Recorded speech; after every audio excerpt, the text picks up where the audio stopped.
Good morning, good afternoon, good evening, and good following morning to our friends down under. This is AMA number, wait for it, 22. 22 weeks of this. Today is August 20th, Thursday as always. I am back in Krakow. Very good to be home, but I have to tell you, this vacation was really something special. Previously, Kasha and I always said that the best holiday vacation we ever had was to Thailand. A few years ago, we went to Thailand and had an amazing time. A lot of beach time and scooter time and just sort of discovering stuff. And this time in Greece was really, I think, the best vacation that we ever had. We were really profoundly affected by it. Now, you might say that some of it, or a good part of it, is the fact that for the previous 5 months, April, May, June, 5 months, I was in Krakow all the time, and somebody who's used to traveling quite a bit. So finally getting out of Krakow, going, being on a beach, having a holiday with Krakow, with Kasha was of course by itself cause to celebrate. But we really, I think, found a special place for us. So we were all together 2 weeks in Greece. We flew to Kos, which is kind of a small tourist island in the Dodecanese. I did a first AMA from there. And then we got to Kalymnos, which is this very small island, famous historically as the center of the sponge diving industry. So it's a place where they dove for sponges.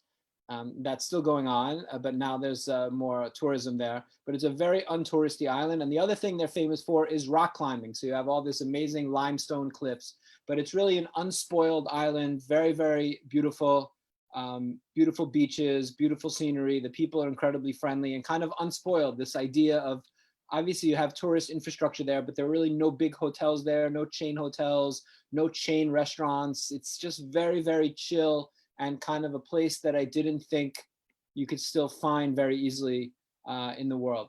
So I'm just gonna say hello to some people watching. Good morning, Marcel. How are you? And Marilla in Montreal. Hi, Sita. My dad is watching. Uh-oh, I'll put away the bacon cheeseburger I was just eating and say hi to my dad. Hope you're feeling well there, Dad, in New York, with Sita, who takes care of him. Hi, Anna Maria Barua. Thank you for the sponge. Yeah. I used the sponge today for the first time. Kasha said the sponge was this amazing washing experience. For me, it was fine, but I didn't quite get the magic. But I hope you like it. Yeah, in terms of Kalymnos, just a very special experience there. These places that you want a place to have enough infrastructure, I think, for you to find to have stuff to do, but you don't want it to be really too developed. And it was something that really very special, almost belonged to a different time. People were all just from there. Everyone's, oh, hi, where? I had asked everybody in the shops, where are you from? Oh, I'm from Kalymnos. Oh, where'd you meet your wife? Also Kalymnos. So there's really just sort of very small town atmosphere. The island has about, I think, 14,000 or so residents, and it's just a place that we can't wait to get back to, and was something really meaningful for us. And we think it's a place that's we'll continue to visit. Hi, Rabbi Avi, how are you? We played phone tag today. I'll try to speak to you, but we'll catch up later. Hey, Rich Rosenthal, how you doing, Rich? And Jeffrey Rollat, wasting no time. I need to hear from Seb about the wedding. We will get to Seb and we will get to the questions. Do not worry. Today's guest, I'm going to get to him in a few minutes, is our very own Sebastian Rudol, one of the heroes of the JCC. My right-hand man who keeps an eye on the ship when I'm not here and pretty much runs the ship when I am here as well. So we're going to talk to Seb about a little bit about his story, how he got to the JCC, and of course, Jeffrey will grill him about his upcoming wedding plans. So Barua, get ready for that. She's watching, I know. By the way, it's our first, not husband and wife, I was about to say, soon enough. It's our first pair, partner, he and she guests of my AMA.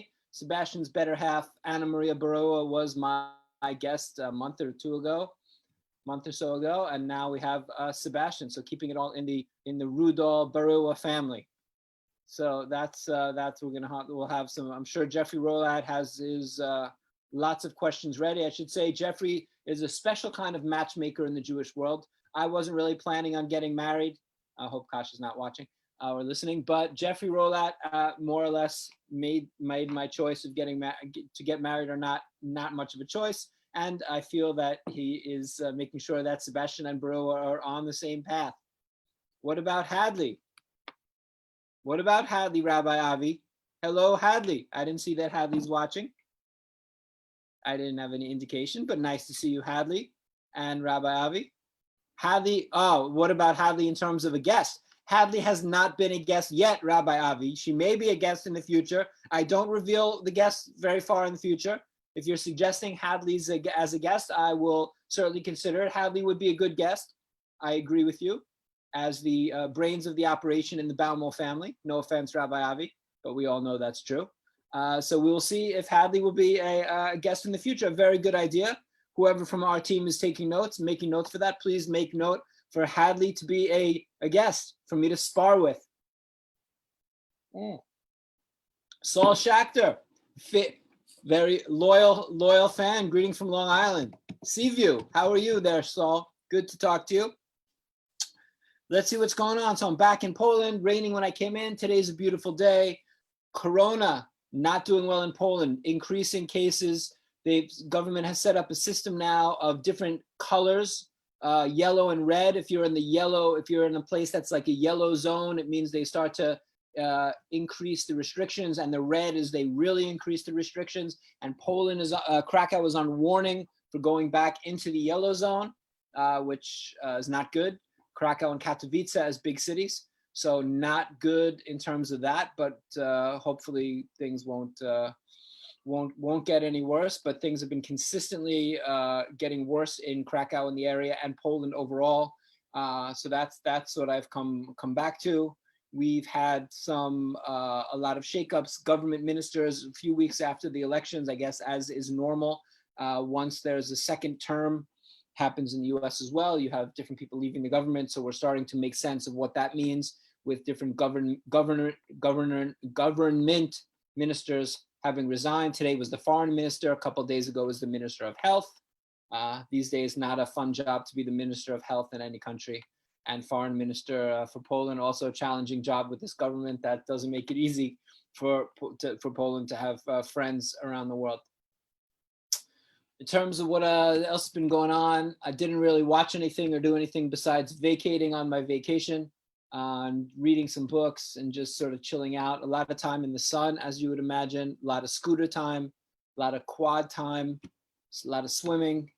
Did a lot of really good restaurants. So just getting back for a second to Kalymnos, I will say that, you think you're on a little island somewhere, that the restaurants are going to be great. Phenomenal restaurants. There was one restaurant called Prego, where the chef and co-owner was a guy who came in the top 5 on Greek Top Chef. And we kind of became friendly with his sister, who's the co-owner, and just talking about that. And we ate there in 5 nights. I think we ate, or 6 nights, we ate in the same restaurant 3 times. So we really found some really great food, and yeah, just another part of that. I've been watching the Democratic convention. Have to say, as somebody who does a lot of public speaking, I'm always aware of others speaking talents, let's say, and the craft of giving a speech. And I have to say, I watched only 2 speeches so far, but they were both phenomenal. Michelle Obama and President Obama's speeches, I thought were home runs, especially Michelle Obama's speech. I thought it was really a call to action and a brilliant speech, and President Obama as well. Just having, it seems somewhat ridiculous to say, but having a president of the United States just get up there and form sentences and speak, and not only speak about himself, forgetting about the views politically, I'm just talking about the style, just having a sane adult speak to other people, and from an intelligent, informed, concerned vantage point, was something that this country, United States, has sorely been missing for a few years. So we'll see how that goes. I haven't caught up with all the speeches. I haven't seen Kamala's speech. I've been a big fan of hers for a while. I really got a good feeling and have been supporting her. So I was happy to see her as the nominee, and we'll see how that goes. The NBA is back. I haven't seen any games. Been some exciting playoff upsets. The Lakers lost, and I guess the Bucks lost in the first game, which is very surprising. Supposedly the two best teams. It was fun in Greece talking to people because, of course, the best player in the NBA, really, certainly the best player on the Bucks, is a Greek guy, Giannis Antetokounmpo. So the Greeks are all very excited about the NBA playoffs this year and the chance for their hero Giannis to be to win the NBA championship. So that was kind of fun as well. So I'm excited to watch some NBA games, get back to work at the JCC, and everything is closed. The only thing going on was Friday and the Shabbat dinners, but they're both on hiatus. Next week, Friday, the preschool will reopen, and we'll have Shabbat dinner, not tomorrow night, but a week from now. So Saul is asking if I saw the roll call. I didn't see the roll call. I just watched those two speeches. Cameron Allen, hey Cameron, so many great speeches. Absolutely, I'm excited to kind of catch up. It's always interesting. Usually you think American democracy is so secure, and these conventions and roll call and all of these formalities, in some sense, are just reminding us about democracy. But I think these days democracy is legitimately under threat. You have a president who's trying to limit voting, doing everything he can to call into question the press and the mechanism of voting, things that are just about as anti-democratic as you can get. And I feel like watching the United States, it's a little bit like watching what used to be what we would call third world countries, or these banana republics, countries that don't necessarily have firm democracy. So hopefully, make no secrets about it. I hope that Joe Biden and Kamala Harris will win a decisive victory, and I hope the Republican Party will come to its senses after this haze that's gripped it of enabling this, I think, psychopathic narcissist, and we can get back to a normal country where just the two different views of what the American democratic experiment should look like. The Republicans favoring certain things and the Democrats on the other, as opposed to this point where you have a president enabled by the Republicans who I feel is just anti-democratic and has a lot more to do with totalitarian type leadership that we saw in this part of the world and in other parts of the world in previous times. So hopefully the United States can get back on track, and we'll see that. No, did I see that Steve Bannon was arrested today for fraud? I didn't see that, but it doesn't surprise me at all. This is really a charlatan and an enabler. And to be honest, we've come to a pretty low point where nothing shocks us anymore. What happens with this president and his really accomplices? They're the only way to describe people who know that something going on is wrong, but they help it go on because it somehow benefits them, is not somebody who believes in that. These are enablers and accomplices. So with that high note, no, just kidding. I want to bring in my guest, not only my co-worker, Sebastian Rudol, my good friend, somebody who I have learned a lot from, who it's been an honor for me to work beside. I, as a reformed control freak micromanager, have been able to take a step back and look at the big picture because I have a wonderful colleague here who really takes care of everything and the day-to-day operations of the JCC. So it is my honor to welcome from the next room, the wonderful Sebastian Rudol. How are you, Sebastian? Hello, everybody. Good to see you, Jonathan. Good to hear from my computer and from the room next door. Absolutely. And very proud and very honored to be part of the AMA. It's a short list, Sebastian. We've had 22 AMAs, but I think you are guest number 20. The first two AMAs I just blabbed on my own, which seems unbelievable to talk for an hour by myself, although probably I could. I guess I did. So welcome, guest number 20, AMA number 22. You also just recently came back from vacation. So let me just ask you, how was your vacation? Are you feeling rested, ready to get back to work? I'm always ready to get back to work. So first of all, thank you. I'm top 20 of your guests. That's great. I always aim to be top 20 of anything. Second of all, yeah, vacation was great. I think that for the first time, me and Anna Maria, we went for like a longer period to stay in Poland. We went to the Tuchola forest, which is kind of like a pretty unknown part of Poland. And it was great. Very quiet, a lot of lakes, a lot of forest, just kind of like, taking it very slow, very quiet, and we loved it. But I just can't imagine being away from work for longer than a week. So actually being a week away was good, and I'm glad to be back and ready to go and, full throttle on. We were both away at the same time, were we not? For 3 days, yes, that does not happen very often. And yet the DC continues to stand. We have some shout outs. Angie Vrona, Sebastian Barua says, hi Seb, can you pick up 2 loaves of bread and a bottle of milk? No, she didn't say that, just says hi. Vicky Warner, great to see you, says, hi Seb, great to see you. And Jeffrey Rollout, let's get right into it. 1 second, Jeffrey. What can you tell me about the wedding plans, date, time, menu, attire, location, anything I might need to do? And Kasha Sushkevich says hello. So we're going to get to Jeffrey. I will interrogate you about your wedding plans. Don't worry. But Jeffrey, things follow a certain order. There's a logical progression. I grew up on Johnny Carson. He didn't just jump right in. They have to build these things. So Sebastian, tell us where you're from. So I'm from a beautiful town called Chrzanów, which roughly translates as horseradish town. Which is about an hour's drive away from Krakow in the direction of Auschwitz. Now, why is it called horseradish town? Do you have some secret horseradish recipe from Chrzanów? Well, it wouldn't be a secret if I told you, would it? Interesting. Well played. Well played. And tell me, tell us about the Jewish history of Chrzanów. So actually, and that also relates to how I got involved here, is so Chrzanów was a typical shtetl. It was a very Jewish town before the war.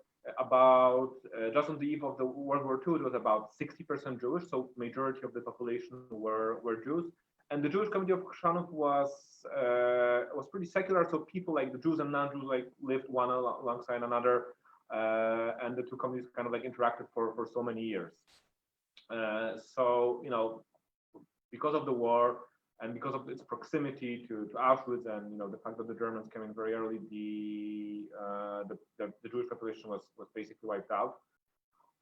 When I was growing up in the 90s, Chrzanów is like a typical Polish town. So everybody's kind of like white, Catholic, and it's it's like a monolith, right? And I remember when I learned about the history of my town and the fact that 75 years ago it was very different. That the Polish Catholics or Polish non-Jews were a minority. I thought like, wait a minute, like that. I'm looking around and everybody's kind of like the same, and yet 75 years earlier it was completely different. So you learned about it. You did learn about that in school. Yeah, I learned about that in school. So I don't know if that was local or not, but I gotta say that the Jewish history of Poland was very much part of my education, and on top of that, the local history of the Jews was also part of something that I think that a lot of people in Chrzanów kind of took pride in, that because it was such a big Jewish center before the war, and there were many famous Jews that came from Chrzanów. So that's kind of what sparked my interest, because imagine growing up in a place where you are the son of a minority, and yet like that majority is like nowhere to be found, right? Like there's so many traces, and you walk around, you see all those buildings, and there's a huge cemetery and all synagogues. And once you kind of start learning about it, it becomes fascinating that what happened to those people that were, my family's neighbors and friends before the war, and they're sadly nowhere to be found, right? So we have a question coming in about, first, Dorota says, hi, Dorota. Marcel Jelinski, good to see you, Sebastian. And Dan Oren, our friend Dan Oren, Professor Dan Oren, has a question. Great to see me and you, Seb. For us ignoramuses in the US, my God, Dan, if you're an ignoramus, if Yale Professor Dan Oren is an ignoramus, God help the rest of the US. How do you spell Chrzanów, or wherever they make the harder? So it's, let me attempt this one, Sebastian. Chzanow. And I want to just thank you, Rabbi Avi, for typing it in there. You're in trouble when me and Rabbi Avi are the ones who are handling the questions about Polish. But Dan Oren, a fun fact about Dan Oren, besides being a great guy who did a very interesting project in Poland, and is very involved in Jewish heritage in Poland. But Dan Oren's wife, you may have seen, Jeanette Kuven Oren, you may have seen the BH symbol for Biden Harris, the B as in Baruch Hashem, BH 2020, designed by Dan Oren's wife. So a little piece of AMA trivia, how we're all connected, and congratulations to her, Dan, on how that really took off. That was very, very cool.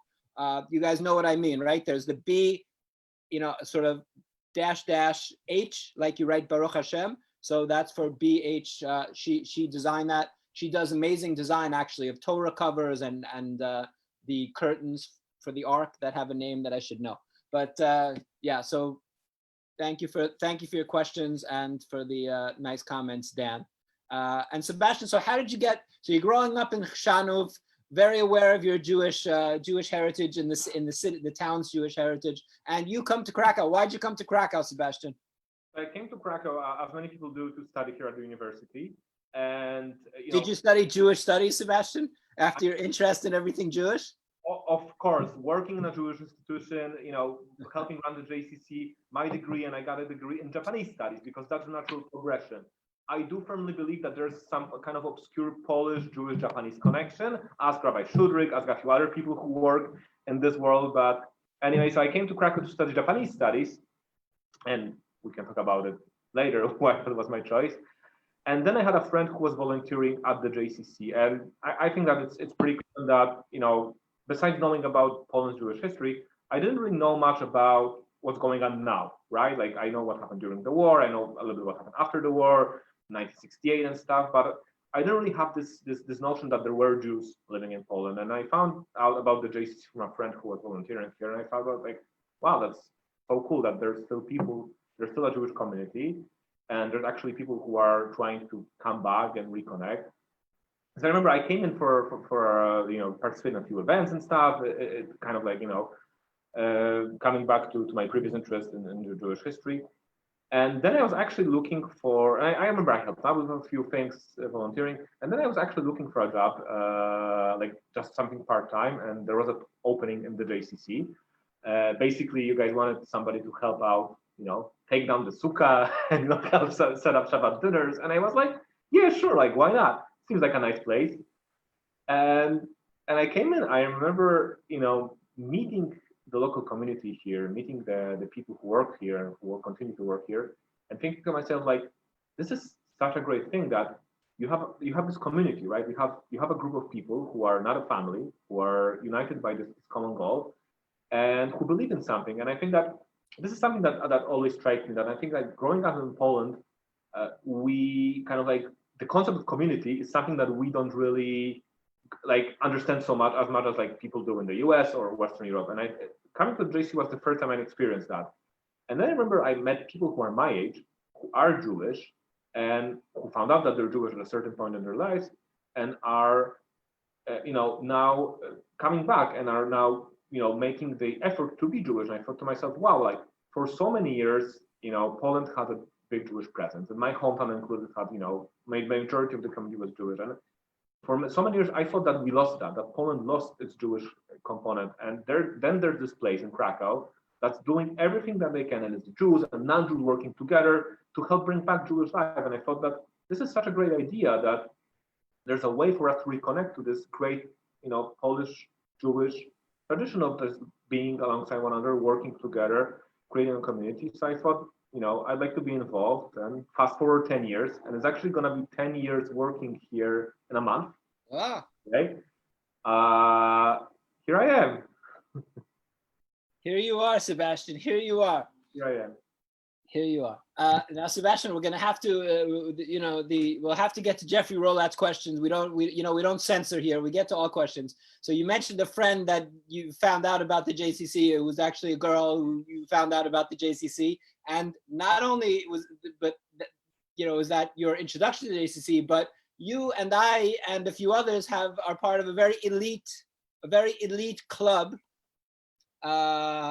which is the ones who have met their partners at the JCC. Indeed.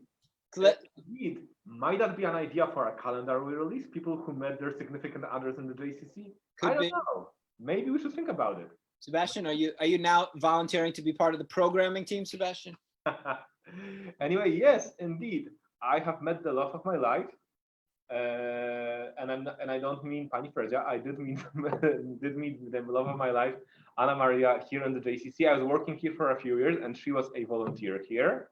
1 second, is that excuse me, Sebastian, is that former AMA guest Anna Maria Barua?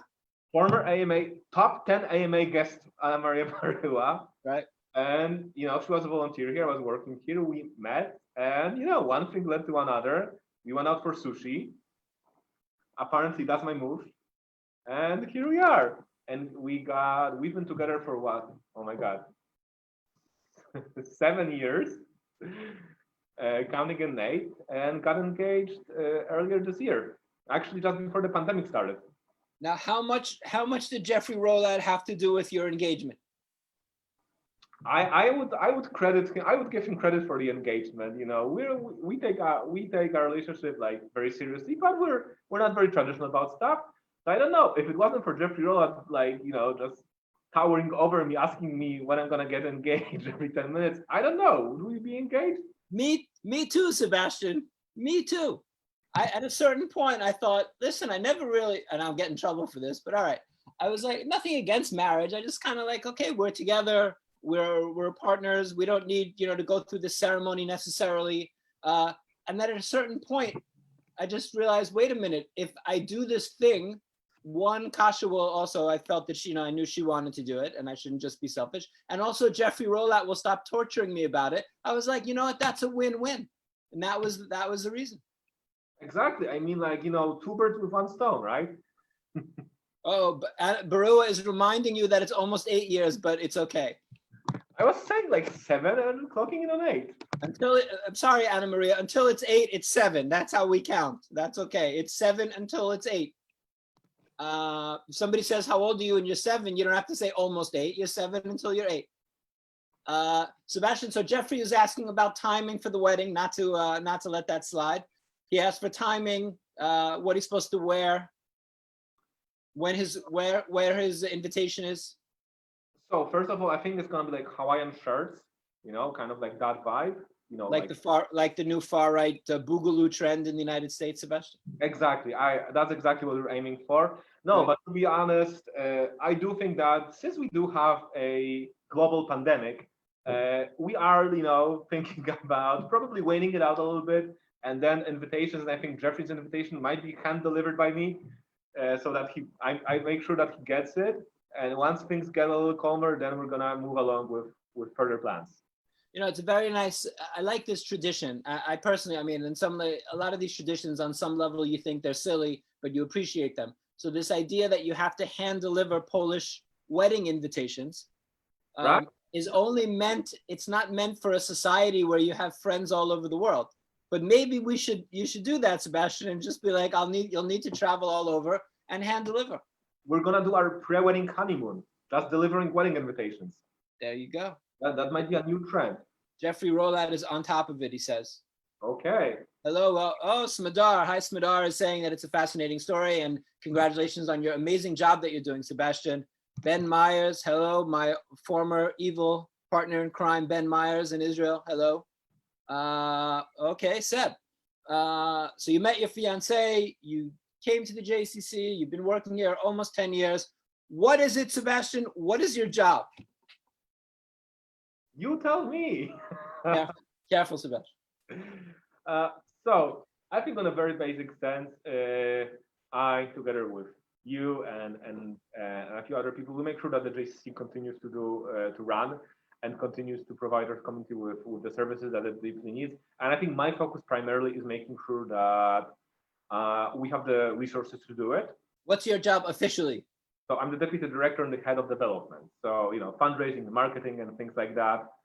But I kind of I do enjoy the role of not being the fundraiser of this institution, but being the person that kind of helps with making sure that there's a system in place. And that's something that I really found interesting in the job, is helping devise a system in this field that's very underdeveloped in Poland. We don't even have the language in Poland to talk about fundraising and development and nonprofit growth. And yet here in the JCC, there's been this tremendous change that I had the privilege to be part of with a great team of people. And that's been really a fascinating challenge for me to kind of like be able to take the JCC from an institution that, you know, got the majority of its budget from like a few donors to an institution that raises money from thousands of people from around the world. And that's really something that I never thought studying, you know, Japanese calligraphy that I'd be doing in the future. So. Absolutely. So let's talk about that a little bit, because you really, you have a certain expertise that nobody really, certainly in this part of the world, or many people don't have, which is where you're running the development for a European nonprofit, but in an American sense. So maybe talk a little bit about our fundraising, what our fundraising looks like, what your department looks like, what the machine, the fundraising part of the J looks like. Sure. So I think that's very interesting, because even though we are an institution that provides services for the local community, most of our funding comes from the US, right? And how do we fundraise with that? You know, the primary way is we try to connect to international visitors, especially, you know, Jewish visitors coming from the United States who come to Poland, come to Krakow because often they want to see Auschwitz-Birkenau.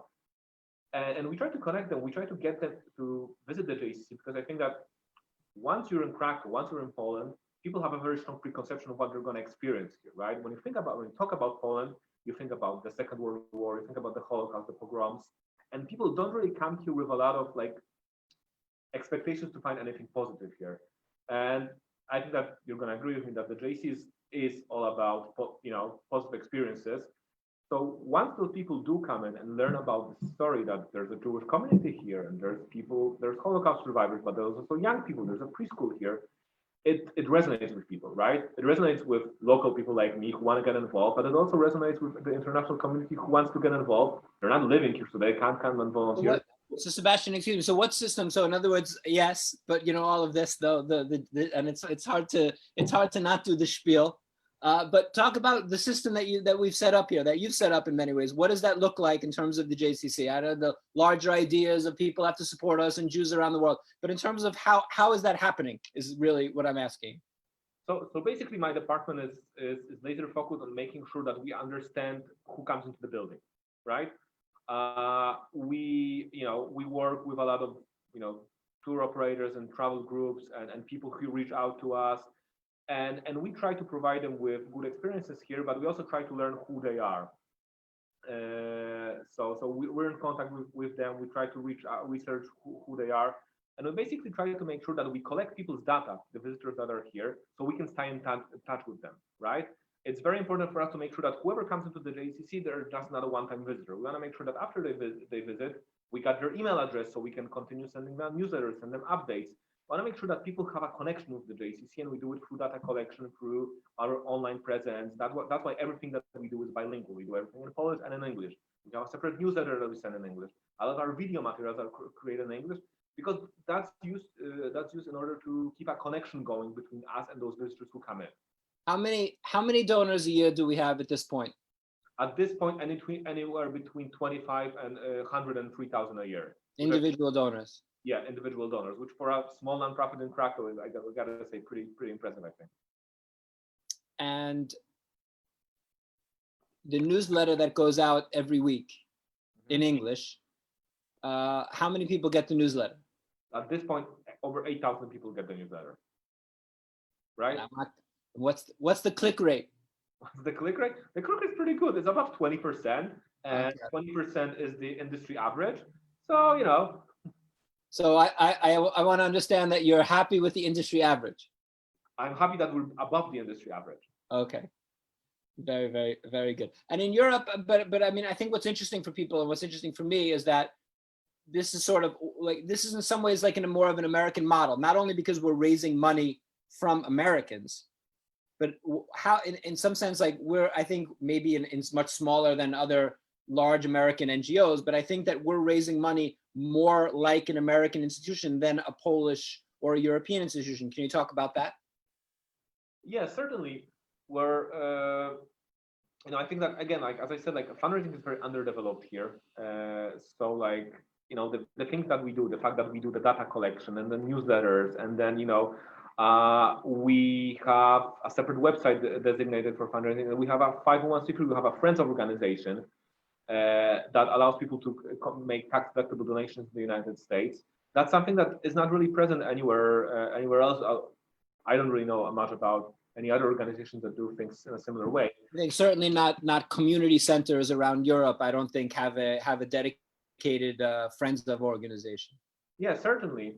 And I think that, we've noticed that because there's so many people coming from the US, we want to make it as easy as possible for them to make that donation. So, we're laser focused on making sure that when a person learns about the JCC, if they do want to support it, it's easy for them. So they can, go to the website, click once, or immediately find out where to send a check, because we want to make sure that it's not too difficult for people, that that it's easy, that it's inviting, and that it's done in this kind of low key way. Absolutely. And you, so for example, I mean, just because you didn't mention it, I'll mention that I think that it's interesting that you have somebody who's only doing research, and maybe not exactly these days when we don't really have visitors and I'm not traveling, but you generally have one person who's just doing data entry, right? Just inputting all of these data points into our system. And you have somebody who's just doing research. Yeah. So again, as I mentioned, data is very important for us, because, data is very important anywhere. But for our fundraising purposes, because how our model looks like, you travel to the US so many times. We want to make sure that when you travel to the US, we can make sure that anybody who lives in Detroit is going to learn about the fact that you're going there, and that we can send them an email easily, right? And if somebody, has a particular interest, and, when we had a conversation with them, they spoke about, Jewish camps, or I don't know, the Sunday school or the preschool, to understand that we have those details about people. And then when we communicate with them, we have, we have ways that we can, that we basically know how, what's the things that they're interested in. So when we talk to them about support, we can mention those fields of interest to them. Right. You're getting some good feedback from Alicia Joel, the best supervisor she ever worked with. Wow. And Cameron Allen, she wants to get the newsletter and gave us our email. She's not getting the newsletter. Uh-oh, Sebastian. Oh my God. Sebastian, you know what, the fact that 8,000 people are getting our newsletter, you know what that tells me? Yeah. It tells me that the world has 7,999,992,000 people that aren't getting our newsletter, Sebastian. So we better get. It's going to be 8,001 at least, right? Exactly, 8,001. So Marcel is asking us to talk about the ride. I think we've talked about the ride a lot. I don't know. Is there anything I would maybe just ask you? Is the ride the biggest challenge you have of the year? Yeah, I would say so, because, well, I don't know if it's a challenge. It's certainly the biggest thing that we do in the year. But in the sense, it's such a great thing. Of course, there's a lot of work that goes into it, and it's very tiring and very stressful. But at the same time, there's this energy that you feel when you're working on the ride. And even this year, when we had the virtual ride, so great. And the first year when we had the ride in 2014, I was the person packing the sandwiches and walking people to the bus and picking them up from the airport. And going from that to having a team of people and having, what was it, over 1,300 people participating in virtual ride for the living, shows you that the possibility of growth, but also how great is the program that we've grown so much from for the past 8 years. What do you like the most about your job, Sebastian? My wonderful boss, of course. I'm a separate category. We're going to get to me soon. I think that what I appreciate about the job is two things. First of all, there's a wonderful team of people working here. I think I'm so glad to be working with people who are like-minded, who are very passionate about their job. I think that the fact that there's work that I can be passionate about is a big privilege. I don't know so many people that have the opportunity to work, to do their work, to work on something that they're passionate about. Usually people are, at most pretty okay with their job, right? And I think that most of the people everybody who works is very dedicated, very passionate, and this is certainly something that you feel immediately when you walk in, and feel at every meeting, and everybody has an opinion, and that's great. That's something that I really value, and I think that everybody who works is a really great colleague, and I'm proud to be working with them. Second of all, I think that by doing what we're doing, even though it's sometimes working on data and inputting data in Excel, which is not maybe not the most exciting thing to be doing, at the end of the day, we're changing people's lives, right? We're providing services to our community, which is something great, but we're also influencing people's perception of Poland, which to me as a Polish person is so important, right? These days, there's a lot of bad things going on in Poland, but I'm still pretty optimistic about the country, about the community and the society here. And I want to share that optimism with people who are visiting here. So I think those are the two things that kind of like motivate and I find best about working here. And what do you dislike about your job? What do I dislike about the job? I don't know if that's the job or is it me, but it's very hard for me to be proud of ultimately satisfied with the work that we do. I always think that we can do better and we can do more. And why are we only sending the newsletter to 8,000 people, right? Why is it not 10,000 people and stuff? So like, if we have $3,000, could it be $6,000 a year? So I think that I certainly see so much opportunity for growth. I think what the JCC does is really important, and I do think that we can continue, striving for perfection every day. That's why I'm your. I feel I'm your. Might be something wrong with me. I think I'm your. Sometimes I'm your boss and your therapist, Sebastian, as you are for me. So now, Sebastian, I sometimes can be a difficult boss and demanding. What are the challenges of our working relationship, of working with me, Sebastian? I think we both have strong personalities, right? And that's great because we're both motivated. But sometimes I think that we generally agree on stuff, and generally you're right. But sometimes I think that finding that space where we agree on stuff is sometimes a process. So certainly but it's good. Ultimately, I think it's good that we're both very passionate. And second of all, you're always on, right? So working with somebody who's always on their job can sometimes be tiring because sometimes you just don't feel like that. But I think that me and I don't know Anna Maria will agree. I think that we've come to that similar place where we understand that if you're really passionate about something, you're never not gonna be on like thinking about your job or stuff. You can't really disconnect, right? I know that we have our friend of ours who's also our head of our Friends of Board, Vicky, is always talking to me and also about work-life balance, which on some level I know that it's important, and I'm trying to talk to you about that a lot. But on the other side, I always feel like the world is pushed forward by people who are relentless in their pursuit of something, and I don't think Alexander Graham Bell was sitting at dinner and had this idea for a new way that the light bulb could be, and he was like, oh, I'll get to it later or something, because you know what I mean. I feel like there's this idea of sort of this relentless idea of improving and self-improvement, but I think that it can be difficult, and I think that's for me the challenge, because I can be a certain way as a person and trying not to push everybody into that direction. And I think with you, the same way that the people that are above me tell me to work less is sort of also my message to you, is to try to take a step back a little bit. Yeah, not easy. But I enjoy being intense about work. So, but I realize that I'm a bad example.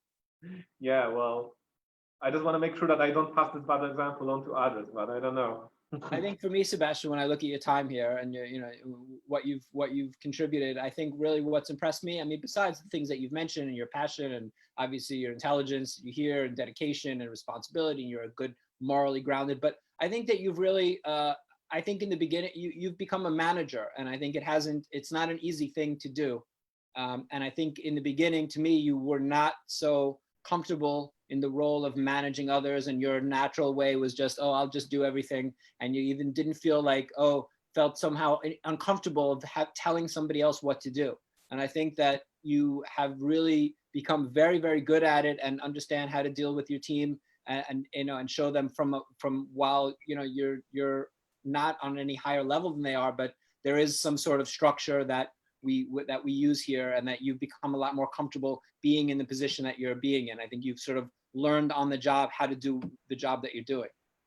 Well, I'm very much of the belief that you learn anything by playing, right? So whether you work or whatever, I think that's the best way you can actually acquire new skills. And again, spending about 6 years of my life learning to be a Japanese interpreter doesn't really help you develop managerial skills. So I did certainly feel like a fish out of the water in the beginning. But you know, if you have people who you like working with and people who also share a similar passion, learning to become their manager is much easier than if it was just a job, right?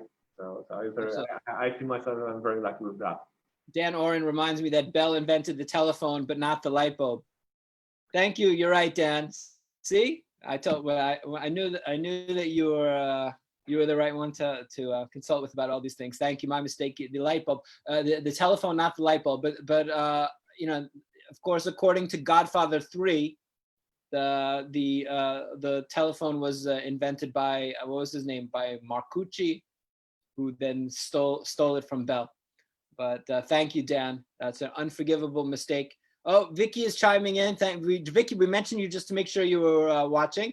You can be relentless and still have work-life balance. Vicky, you're never going to give up on that work-life balance. But no, Vicky is right. We need to both find work-life balance, especially when you are also thinking of you're not living only by yourself. So it is important. Next question I have for you, Sebastian. Who really runs the JCC? Be careful. I don't know. I come in and it's here every day. I think that over the years, we've really developed a great system where, you know, you, me, Agi, and earlier Anna very much complement each other, right? And I think that's also one of the things that I enjoy about the work is that I think everybody respects you as the boss here, but I think you very much take my opinion and Agi's opinion into account when dealing with things that we're responsible for. We certainly feel that we have that freedom and independence, but at the same time, we understand that, you know, we have to be responsible because, you know, you're pretty hands-on. So that's that. So I don't know. Question from Dan Oren. Question for Sebastian. Thank you, Dad. Though these days we're scared of infections, but Sebastian, you have an infectious smile that brings a smile to all. What gives you that smile? Is it there always, or are you just mirroring Jonathan? Ooh. I don't know. I'm a pretty optimistic person. I like smiling. So yeah, that's not the thank you, Dan. First of all, that's very kind. Second of all, that's not the first time I've heard about that I smile a lot. So I don't know. I don't know if Anna Maria is gonna agree or not. Let's see. I don't know if she's watching or not. She was watching. Okay. And Linda Carr says, let's not forget Tesla, who looked at Niagara Falls and said, I'm going to make electricity out of that thing. Absolutely. Absolutely. What's that? There's the good movie with Tesla. Who's that? Oh, I'm thinking of a movie. I'm getting all confused. Okay, I can't think of it. I'll come next week. I'll figure out what movie I'm thinking of. My brain is still a little bit fried from the Greek sun. Sebastian. Barua says she's watching and keeps smiling, baby. Oh, very sweet. Sebastian, Latka or Hamantash? That's not even a question, is it? Of course, it's Team Latkes. Come on, like. I don't know. The last two people have been Hamantash. I think they've been just polite because we did have, I think, like the majority of the people who were here were Latkes. So the majority were Latka, but two in a row. Two in a row with this. Now, before I ask the final question here, Sebastian, I have to talk a little bit about a story. Sebastian, how proud I am of you. It's clear to everybody, but there was one thing that over the years you were very disappointed. You disappointed me greatly, and you've recently come to your senses. You want to tell everybody what that is that you disappointed me with, Sebastian? So you know. I don't know if that's a disappointment or if that's like, you know, just like... wait, I'm sorry, Sebastian, for interrupting me. I'm very sorry. Ryan, The Prestige, exactly, The Prestige. That was the movie. Very cool movie. Ryan Kaplan, right man on the job. There you go. Yeah, sorry, Sebastian, go ahead. So yes, indeed. I don't know if that was so much disappointing. You're just trying to kind of like play around a little bit. So yes, I have not seen The Godfather for 32 years of my life. You had not seen The Godfather? Had not seen The Godfather. I haven't seen Godfather 1 nor 2, and we're not going to talk about 3, of course. Exactly. And it was endlessly disappointing to me that Sebastian would not watch The Godfather, which, as we know, sorry for Rabbi Avi or any other rabbis who might be watching, is the source of all wisdom and knowledge in the universe. Yes, I have not seen, and even though you have repeatedly pleaded me to watch Godfather 1 and 2, I have declined. However, what was it? I think it was the pandemic that got us to. No, it wasn't the pandemic. It was earlier in the pandemic.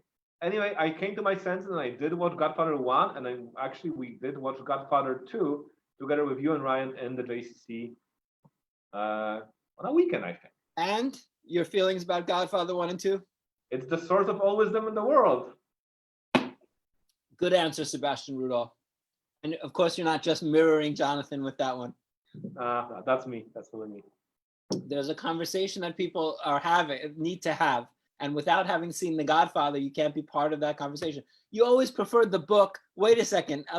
Alicia Joel is saying that she always preferred the book. I hope that you're kidding, Alicia, because to be honest, 99.9% of the time in the world, the book is better than the movie. There are very few examples that the movie is clearly better than the book. For me personally, if I read a book and I love it, I won't see the movie because I feel my imagination is never, or anyone's imagination is never going to be, is always going to be better than whatever even the best director will come up with. But the book, The Godfather, is such a trashy, just piece of fluffy nothing, and that it's really amazing that they made the movie The Godfather from the Mario Puzo novel. So I hope that you're joking, Alicia Joel. But Sebastian, I'm sorry, you were gonna say something? I was gonna say, so if anybody thought about the hard parts of working with you, like I think the Godfather, the Godfather part of the work here might be a little tough with that. Continue. If you haven't seen The Godfather. So Sebastian, this is the time of the AMA where I ask all my guests, you included, what are your 3 favorite films? What do you mean? Godfather 1, 2, and the Star Wars Holiday Special. Nah. Nah, I'm kidding. I do have to say, probably one of I love films. I've spent so much time watching movies in my life, but I did think a little bit about it. So my top 3 favorite films would be The Princess Bride, which very good. All-time classic. Classic. The Bodyguard, which Whitney Houston. Well, yes, I tear up, and it's all thanks to Anna Maria. And I do need to be nerdy. There's a Japanese documentary called Jiro Dreams of Sushi. Of course. A classic. I do have to. I think that's the film single film that I've watched the most times in my life because it's just so stunningly beautiful that anybody who's into Japan or just aesthetics needs to watch it. And I think for a long time, I don't know if it still is, but it's among the highest rated films on Rotten Tomatoes. It was like 99 or 100 on Rotten Tomatoes. Yeah, it's in the top 100. Absolutely beautiful. So Princess Bride, Jiro Dreams of Sushi, and The Bodyguard. Yes. I'm not saying those are the best movies. I'm saying that those are my favorite movies. Sebastian, of all the things to love about you, I now have a new one, which is that you're very much in touch with your inner 12-year-old girl. I gotta say. No, I'm just teasing you, Sebastian. Bodyguard's good. I mean, how can you not cry? Fair enough. Sebastian, thank you very much for being my guest. Thank you for all that you do for the JCC and for the community, and for really helping me be the best person I can be at work. It's an honor to work with you. Thank you. It continues to be a privilege and an honor to be part of this amazing team. Thanks so much for having me here. Thank you everybody for those kind words. It's really nice I'm browsing the comment, and it's I'm very typical when it comes to taking compliments. So thanks so much for that. And yeah, here's for another year. Getting lots of love, Seb. And let me just say, next week, we very special guest. It's going to be exciting because I'm in this whole Greek mode and obsessed with everything Greek. I happen to be friends with a woman named Tali Meyer. Tali is the director of the Athens Jewish community. So next week, we're going to be able to talk Greece, talk Jewish, Greek Jewish life, what it's like to be Jewish, the whole crisis, what's happened in Greece, where they are, how beautiful it is, and all things about being a Greek Jew and the director of the Athens Jewish community. And one thing I did forget, which I'm going to show, because Sebastian was as a guest. Normally he's feeding me information secretly, but he was a little occupied. But I always show my new signs. So I did get a new sign that I don't think I was able to show. which is very cool, and it lights up. I think it was from a, see that? My new light up sign, lounge bar, pool bar. No, I didn't bring it back from Greece from a hotel. This I bought in the, here in the flea market in Krakow. So very excited to have a new exciting sign. So thank you very much, everybody. Stay well, be well, stay safe, keep wearing your masks, and I will see you all next week. Thank you very, very much to Seb. Bye-bye. Bye.